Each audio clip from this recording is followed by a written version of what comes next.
वजह बन गई है कि मुराद सईद को अरशद शरीफ शहीद जैसा, जो उनके दोस्त भी हैं, उनकी डीपी मैंने देखी, उसमें भी मुराद सईद के साथ जो हैं वो अरशद शरीफ खड़े हुए हैं। तो ऐसी क्या वजह बन गई कि अरशद शरीफ की तरह जो है वो बनाने की कोशिश की जा रही है, मुराद सईद को निशाने इबरत बनाने की कोशिश की जा रही है। और इस्टेब्लिशमेंट की दुम के ऊपर ऐसा क्या पैर आया है कि आईएसआई इंटरनल विंग इस किस्म की धमकियां दे रहा है? क्योंकि जो लोग इस वक्त पकड़े जा रहे हैं, जिनको कहा जाता है कि तुम्हें राना सना और डीजीएफआईए के कहने के ऊपर उठाया गया, असल में तो इन लोगों को जो है बड़े आईएसआई इंटरनल विंग उठा रहा है। ये तो रोजे रोशन की तरह बात यहाँ है। अगर अजहर मिशवानी का भी किसी ने आपको पता है कि वो उनका टेस्ट किया गया, झूठ बोलने वाली मशीन होती है, वो मशीन लगा के उसको लाई डिटेक्टर टेस्ट कहते हैं। वो लाई डिटेक्टर टेस्ट जो किया गया, तो लाई डिटेक्टर टेस्ट तो भाई वही होता है जो कि जो उनकी तो फैसिलिटी सिर्फ और सिर्फ जो है मिलिट्री इंटेलिजेंस के पास है, आईएसआई के पास है, उसके या उसके अलावा कोर ऑफ मिलिट्री इंटेलिजेंस के पास है। और तो लाई डिटेक्टर टेस्ट की फैसिलिटी तो जो है वो शाजो नादर एक खास जगह पे, एक खास दफ्तर में जो है वो एफआईए को भी मांगे तो ये लोग देते हैं, और इनके पास तो कोई इस किस्म की फैसिलिटी मौजूद ही नहीं है। और उसके अलावा कौन बताता है कि राना सना और डीजी एफआईए के कहने पे उठाया है? और बगैर 24 घंटे के अंदर आप बंदा उठाओ तो आपको प्रेजेंट करना पड़ता है। ये बदमाशी, मिसिंग पर्सन, नामालूम अफराद ये काम करते हैं। और पूरे पाकिस्तानी कौम को अब पता है कि ये नामालूम अफराद कौन है, सबको मालूम है। अच्छे तरीके से उनको उठाया जा रहा है। और अहम बात यह है कि जिनको उठाया जा रहा है उनको बताया जा रहा है कि मुराद सईद को हम जो है वही हाल करेंगे जो हमने अरशद शरीफ का किया था। देखें, बात यह है कि अब मुराद सईद को वो कहते हैं कि हम निशाने इबरत बना देंगे। इससे पहले यही अल्फाज अरशद शरीफ शहीद के लिए भी इस्तेमाल किए गए हैं, और उसके बाद कि जी हम तुम्हें इबरत का निशान बना देंगे। अब हमें ये पता है बड़े अच्छे तरीके से कि मुराद सईद की जिंदगी को शदीद खतरात लाक है, लेकिन ये जो निशाने इबरत बनाने वाली जो धमकी है, ये क्यों दी जा रही है? इसके ऊपर जब आपने बेसिक रिसर्च की और पता चला, और मेरे जो खामोश मुजाहिद है उनका कहना है कि बिल्कुल जी ये मुराद सईद जो है इसके ऊपर बेतहाशा मुकदमे इसलिए कायम किए जा रहे हैं कि इसके पीछे पड़े हुए हैं, सख्ती से बेतहाशा मुकदमे इसके ऊपर कायम किए जा रहे हैं, जिस तरह इमरान खान के ऊपर कायम किए जा रहे हैं। तो अगर इसकी बेसिक डिटेल पता की जाए तो बड़ी सादी सी बात आपको समझ आ जाएगी। इट ऑल मेक सेंस, आपको पता चल जाएगा। सबसे पहले तो इमरान खान को अगस्त में जब गिरफ्तार करने की कोशिश की गई, तो मुराद खान ने जो है वो अपने पूरे पाकिस्तान बिलखसूस खैबर पख्तूनख्वा के जवानों को मोबिलाइज किया, वहां से लेके आए। उसके बाद दोबारा भी जब कोशिश हुई तब भी मुराद सईद ने ना सिर्फ पब्लिक कॉल दी, उनके मैसेजेस ही चलते रहे, आगे उन्होंने लोगों को इकट्ठा किया और खुद खड़े हुए। पीटीआई की बड़ी कम लीडरशिप आपको वहां पे नजर आई इमरान खान के आसपास। सिर्फ अहमद न्याजी आपको नजर आ रहे थे, अहमद खान न्याजी हो गए, मुराद सईद नजर आ रहे थे वहां पे आपको, अपने अपने ग्रुप्स के साथ, अपने अपने लड़कों के साथ वहां पे इमरान खान के साथ आपको खड़े हुए नजर आ रहे थे, दोनों एक साथ। तो बड़ा खूबसूरत हमें लगा मंजर, एक दूसरे को साथ देख के। अल्लाह उनको सलामत रखे। अब ये लोग जो हैं वो खान के साथ बिल्कुल जुड़े रहे। और जब खान साहब को इस्लामाबाद भी लेके गए तो उसकी गाड़ी के ऊपर आपको यही दो नजर आए हैं, अहमद अहमद न्याजी, मुराद सईद आपको नजर आए हैं। अहमद न्याजी के ऊपर भी बेतहाशा मुकदमे किए जा रहे हैं, हाई वैल्यू टारगेट है अहमद न्याजी भी।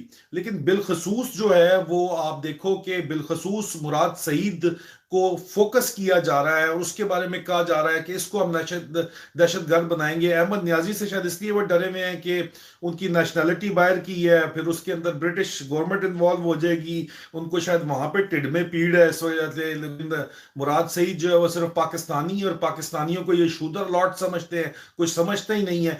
मुराद सईद का उससे बड़ा ये था, जो जुर्म था कि जब जमान पार्क पे हमला हुआ तो वो ये अहमद न्याजी की टीम के साथ मिलके सीसा पलाई हुई दीवार बन गए और साबित हुए सीसा पलाई दीवार। इस्लामाबाद पेशी के वक्त भी मुराद सईद इमरान खान की गाड़ी पर चढ़कर ह्यूमन शील्ड जो है वो बना हुआ था, वो भी आपने देखा। और उसके बाद जो है वो अब ये साबित करना चाहते हैं कि मुराद सईद को गाड़ी के साथ उतार के, गाड़ी से बांध के, लटका के निशाने इबरत बनाना चाहते हैं, लोगों के दिलों में खौफ डालना चाहते हैं। इस किस्म की ये बेगैरत लोग हैं। दूसरी अहम चीज ये थी कि रजीम चेंज ऑपरेशन के बाद मैंने आपको बताया ऑपरेशन साइक्लोन चला था। ऑपरेशन साइक्लोन में दहशत गर्दों को लाया जा रहा था, सिक्योरिटी हालात खराब किए जा रहे थे ताकि इलेक्शन ना कराने का लंबा बहाना ढूंढा जा सके। उस सारी सूरत हाल के अंदर दोबारा से सबसे आसान इनको जगह मिलती है सवात, कि वो जरा इनको लगता है कि लोगों को काबू करना बड़ा आसान है, जज्बाती लोग हैं, बेवकूफ बनाना आसान है, मालाकंड डिवीजन में ये काम खोलना बड़ा आसान है। लेकिन वहां पे मुराद सईद ने पूरा का पूरा मालाकंड डिवीजन जो है सवात और दीर के लोगों को मोबिलाइज किया, और दहशतगर्दों को पहली दफा पाकिस्तान की तारीख में पाकिस्तान की अवाम ने रिजेक्ट किया और वहां से धक्के दे के बाहर निकाला और पिस्पा होने के ऊपर मजबूर कर दिया। ये नवाज शरीफ, ये जो है मुराद सईद का सारा जो है मुराद सईद का कसूर ठहरा, कि मुराद सईद ने क्यों इतना बड़ा जो है एफर्ट को तबाह बर्बाद कर दिया, एक बैनुल अक़वामी एफर्ट को तबाह बर्बाद कर दिया। और ये बड़े अच्छे तरीके से ये बात जो है ये ग्रेटर गेम का हिस्सा थी ये, और ग्रेटर गेम को भी जो है वो मुराद सईद ने नाकाम बनाने में अहम किरदार अदा की। इस बात का इशारा मुराद ने खुद भी प्रेस कॉन्फ्रेंसेस में दिया है। पाकिस्तान के अमन का कयाम और इसके लिए जान हथेली पे रखना जो है वो मुराद का दूसरा जुर्म ठहरा। सिर्फ 3 जुर्म है। तीसरा जुर्म जो है कि अरशद शरीफ जिसको निशाने इबरत बनाने का अज़म हुआ था, इनके लिए आवाज उठाना जो है और हर पेशी के ऊपर जाना, जब कोई वकील नहीं जा रहा, कोई वकील अरशद शरीफ का, सुप्रीम कोर्ट में कोई वकील अरशद शरीफ शहीद के लिए की वालदा को रिप्रेजेंट करने के लिए तैयार नहीं है। एक वकील ने अपना बयान बदल दिया, उसके बाद शाखावर साहब वगैरह के वकील गए, बाकी उन्होंने इनकार हो गए कि जी इतने बड़े दुश्मनों से हम नहीं पंगा ले सकते। वकील नहीं जाता, मुराद सईद जाता है। फिर जब उनकी इन्वेस्टिगेशन हुई, फैक्ट फाइंडिंग टीम की रिपोर्ट जो जब आती है, तो उसमें 10 सफ़ों का बयान मुराद सईद देता है। अरशद शरीफ को निकाला वहां से, मुराद सईद उनको पेशावर एयरपोर्ट तक छोड़ने गए, उनकी डेड बॉडी को रिसीव भी उन्होंने किया। अरशद शरीफ की शहीद की वालदा मुराद सईद के ऊपर एतबार करती हैं। तो अब इस सारी सूरत हाल के अंदर आप देखें कि इंसानी हकूक की तंजीमों से राब्ते भी मुराद सईद ने किए, जिसकी मैं गवाही देता हूँ। मेरी जो तंजीम है इंटरनेशनल ह्यूमन राइट फाउंडेशन से भी इन्होंने राब्ते किए और हमने उनके लिए आवाज उठाई। बिल्कुल। अब आप देखो कि इस सारी सिचुएशन में ये उसका सबसे बड़ा तीसरा जुर्म है। तो ये 3 वजूहात काफी हैं कि मुराद सईद को जो है, जो पहले ही खतरात लाक थे, अब वो कहते हैं जी कि इसकी हम एग्जाम्पल बना देंगे मुराद सईद की और इसको हम छोड़ेंगे नहीं। लेकिन अब इनको ये जो नया प्लान है ये आपको लीक कर दिया है। मुराद सईद जो है इस वक्त तो सेफ कहीं पे किसी इलाके के अंदर सेफ पाए जाते हैं अपनी जान के खतरे की वजह से। वो मंजर आम से इस वक्त आपको नजर जरूर नहीं आ रहे हैं, लेकिन बहरहाल पाकिस्तान, ये जो सदर पाकिस्तान को पहले ही मुराद सईद ने खत लिखा था, लेकिन अब इससे भी कई ज्यादा खतरात हैं। और इस बात का जहां जिक्र किया गया है वहीं से जो है ये खबर हमें पहुंचाई गई है बराह रास्त। ये मैं आपको बता रहा हूं, ये कंफर्म न्यूज है कि मुराद सईद को अब ये मारने के लिए मुराद सईद के पीछे पड़े हुए हैं, ताकि दिनों में खौफो हरास फैलाया जा सके। लेकिन ये बात मैं आपको बता दूं, इसके अंदर बराह रास्त डर्टी हैरी जो है, major general Faisal Naseer DGC शामिल है, सेक्टर कमांडर सेंटर और इसके सेक्टर कमांडर शामिल है, बिलखसूस इस्लामाबाद और पंजाब का सेक्टर कमांडर इसके अंदर शामिल है। और खैबर पख्तूनख्वा वाला जो है उसके बारे में मैं भी मालूमात इकट्ठी कर रहा हूं कि वो इसमें बराह रास्त शामिल है या नहीं है। लेकिन बहरहाल पंजाब का ब्रिगेडियर राशिद नसीर और लूसी, और सेंटर का जो है ब्रिगेडियर फहीम रजा और फनी ट्रैप मास्टर, ये बराह रास्त इसमें इन्वॉल्व है।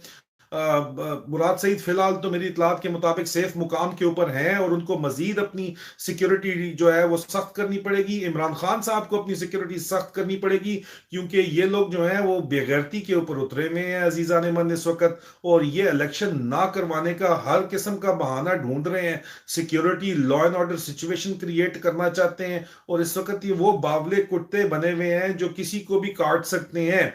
पीडीएम हुकूमत की मैं बात कर रहा हूं और इनके हैंडलर्स की मैं बात कर रहा हूं। इसलिए जागते रहना पाकिस्तानियों। मुराद सईद आप जहां पे भी हो, आपके लिए दुआ है कि अल्लाह पाक आपको अपनी अमान के अंदर रखे, अपनी हिफाजत के अंदर रखे। और इमरान खान को सपोर्ट करने वाले तमाम शहजादे, चाहे वो अहमद खान न्याजी हो, चाहे वो मुराद सईद हो, चाहे वो जियाले हो, हमारी उनके लिए दुआ है और उनकी उनके लिए जो है हमारी ये तमन्ना है और हमारी पूरी कोशिश होती है कि हम वक्त से पहले उनको इस किस्म की खबरें दे दें ताकि वो अपनी हिफाजत का इंतजाम कर सके। ये हमारा हिस्सा है जो हम इस हकीकी आज़ादी की जंग के